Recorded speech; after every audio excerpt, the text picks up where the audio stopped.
Burnout isn't just being tired. It's when you've been pushing yourself for so long that you feel completely drained, emotionally, mentally, and physically. Hi, everyone, and welcome back to another podcast episode of It's Okay Not to Be Okay. Today, I'm joined with our ex Dr. Bakshani, who is here to help us understand, firstly, why burnout happens, and secondly, how we can navigate it through it together. Hi, Dr. Bakshani. Hi, Himakshi. Or Hopefully, that's not something that you have experienced, or have you? Because I know Wharton is a crazy demanding school. yes. So, have you experienced some of that for yourself? Yeah, that's a great question. I feel like for me, when I think of burnout and a phase where I honestly was quite emotionally tired was during college application season. I remember having to study for my A levels, having to do the SATs at the same time, applying to colleges and the multiple essays that come along with that. And of course, there are things going on in personal lives as well. So balancing all of that, and that too, it was quite a stretch of a period. So I felt quite exhausted after that. Yeah, So yeah, yeah. I'm sure. And I'm sure a lot of, your age group can relate to that because, and again, you were not applying to just any school. So, you know, I mean, so that comes with its own level of pressure. But yes, Right. at the same time, balancing life, right? Like what you were doing at that point with school and extracurricular stuff. Yeah, I'm sure that was a hard year. Absolutely. And so, Dr. Bhakshani, you're our expert today. And to make sure that if I'm ever placed in a situation like this in the future, I want to know how best to navigate this. So, let's start off by breaking this down and understanding what exactly is burnout and how is it different from just everyday stress or exhaustion? Right. So, stress, if you remember, we had a conversation about the chronic and acute. So it's a similar experience with this, right? So, stress is something that is acute. So, I could be feeling stressed because I have an exam the next day. But then the exam is done and I'm fine, right? Burnout is chronic. So what happens is it's pervasive. Like it just keeps going on and on and on, and that's what makes it really difficult. Because again, and we talked about the cortisol, the stress hormone, cortisol. So if cortisol is always peaked, right? Because I'm constantly feeling exhausted, I'm constantly under stress. That's what burnout looks like versus stress, which is more acute and it's situational. So, okay, I deal with it, because there's some big project that I have, so I know for the next 15 days, okay, life is just going to be that way. But then after the project is done, I'm good. I Right. calm down, I'm relaxed. Versus burnout, which really keeps going on, and that's what kind of differentiates the two. That makes sense. And with that in mind, what are some of the most common signs that someone might be approaching burnout? So what we see, right? So there's that anhedonia, right? Like, so just a lack of motivation. I don't feel like doing anything. I'm so exhausted that, even waking up in the morning and, getting ready and going and doing, I just don't want to do anything, right? So it's really exhaustion to a different level.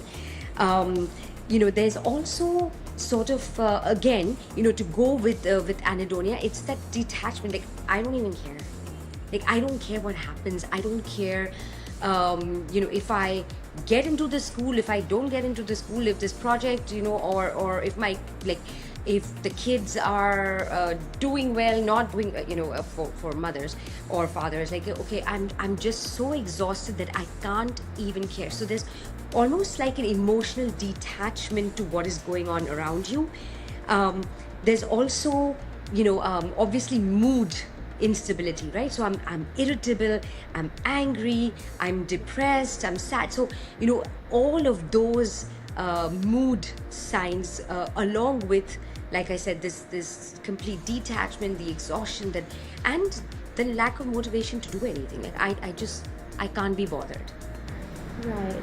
And I want to better understand, Dr. Bakshani, what factors, whether we're talking work, personal life, or mindset, tend to cause burnout the most? I don't think there's one, Himakshi. I don't think there's one that supersedes the other. So for some, it could be work, right? And especially, and I feel more than the actual work, I tend to think that it's the environment. It's the, if you are in a toxic environment at work, I think that can cause burnout quite frequently. And similarly, if there are responsibilities at home that you are meeting, that can also cause burnout. I tend to feel one of the things that really factors in is the lack of a social support system, right? So if I'm at home, let's take my example, right? So I'm a professional, I'm a mother of two, I have a house to run. There's not a lot of help, right? Because we live in America, so by default there's not a lot of help around, and I don't have family. So my husband and me, we have to partner in a lot of things that to do with the kids, to do with the house. If you don't have that, I think that is what results in burnout, right? So it's not the actual work, it's the lack of support, and sometimes being in those toxic relationships or toxic work environments. I think that most often results in me feeling completely drained, because not only am I working whatever 6, 7, 8 hours a day, but then now it's heavy on me emotionally. Yes, of course. And I completely agree that having the right support system is incredibly important when navigating something so draining. So, Dr. Bakshani, you've walked us through what burnout feels like. And to put it pretty candidly, it does not sound great at all. In fact, it seems really exhausting. So I'm sure a lot of our podcast listeners, as am I, are wondering, are there practical steps that people can take on a daily basis to prevent burnout before it happens? Yeah. Okay.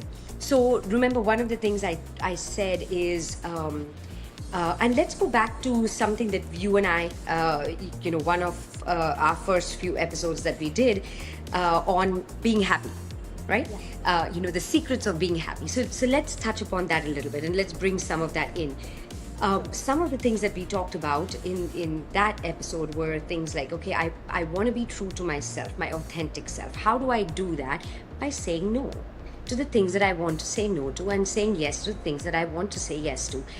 I think that's a very important aspect to avoid burnout, right? If I don't have the mental, emotional, physical bandwidth to do something, and then to be able to say no, I think that's very important to be able to avoid that burnout. Now, can I always do it? Like, can I do that in a work environment? Can I say to my boss, no, I don't want to do that? No. But being able to at least say no in the environments, like with my friends, with my family, being able to say that, okay, you know what, I've had a tough day at work, now I need to decompress, right? So listening to your body, listening to your soul, listening to your mind, right? So and having the intentionality or the mindfulness to do all those things, to check in with myself as, okay, what do I need right now? Okay, I've just come back from a long day at school or work. Here my friends are asking me to go out. Okay, but I'm really drained.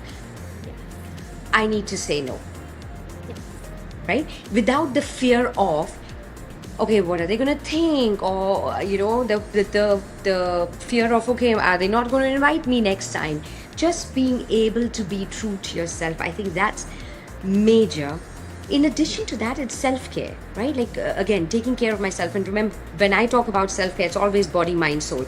So, doing things that are good for my body, taking care of my sleep, taking care of my food, the things that are good for my soul, talking to a friend, talking to a therapist, journaling, all of that good stuff.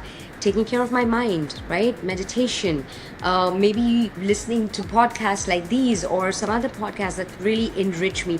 So, including that self care as part of my daily routine is also what helps in kind of building immunity against burnout. Yes, absolutely. And I love that. To anyone listening to this podcast, self care and reaching out to the people you love, and also setting healthy boundaries. That's so, so important. So thank you for iterating that, Dr. Yes, Bhakshani. and here's the thing, not boundaries in the TikTok sense, right? Because Yes, this word boundaries has become another thing that, okay, but I'm just, but truly being your authentic self, right? What that means to you. So not setting boundaries just because you want to set boundaries, but really what is important to you, and being able to say yes to those things and say no to those things that really don't sit well with your value system or your need at that point. absolutely. Dr. Bhakshani, I also want to flip the script a little bit and talk about more of the side where someone's listening to this podcast and you're explaining what burnout is, and they're sort of saying, I have felt this way, or I feel like I may be going through burnout at the moment. For someone in this very situation, what would you say is the best way to recover and rebuild their mental health? I think it's important to rest. I think it's important to take time for yourself, and figure out what might be causing the burnout, right? Again, a lot of times it is those toxic work environments, or it's just, toxic relationships, or maybe just there's a lot on your plate genuinely. So being able to take a step back, spend some time with yourself to figure out, okay, what is contributing to this, and what are some things that maybe I can take out from my plate so that I don't have to do everything, right? Asking for help, very important. A lot of us feel that I have to do it all. I have to, that like moms, mothers feel, especially when they have newborns and stuff, they feel like, okay, but what kind of a mom am I if I'm asking for help? You're a great mom. And to continue to be a great mom, you need to ask, for help. You need to, talking to a therapist, I think is always helpful, because sometimes we don't even know, right? Like we feel all these feelings, like we're feeling exhausted and we're feeling demotivated and we're feeling, again, all the symptoms of burnout, but I don't know that that's what's going on. So, being able to connect with a therapist who can guide you that, okay, hey, this is what is going on, and maybe these are some of the things you need to do, or self-care practices that you need to put in place so that you can recover from this. But it's really taking the time and, taking that rest enough to be mindful, right? To be in a mindful place to sort out, okay, this is what's going on and this is what I need, and then being able to ask for it. Absolutely. And I think if there is a trend that we need to start on TikTok, this is exactly what you said. Asking for help should be the new in. So let's get that trending. um, Absolutely. So, Dr. Bhakshani, with burnout rates climbing around the world, it can be easy to feel like exhaustion is just the new normal. But my conversation with you today really shows us that healing and balance are indeed possible. And that's a message I think we all need to hear right now. Thank you, Dr. Bhakshani, and to our listeners who are tuning in right now. Please do not forget to like and subscribe to our YouTube channel, Dr. Rakshana Bhakshani. And until next time on It's Okay Not to Be Okay.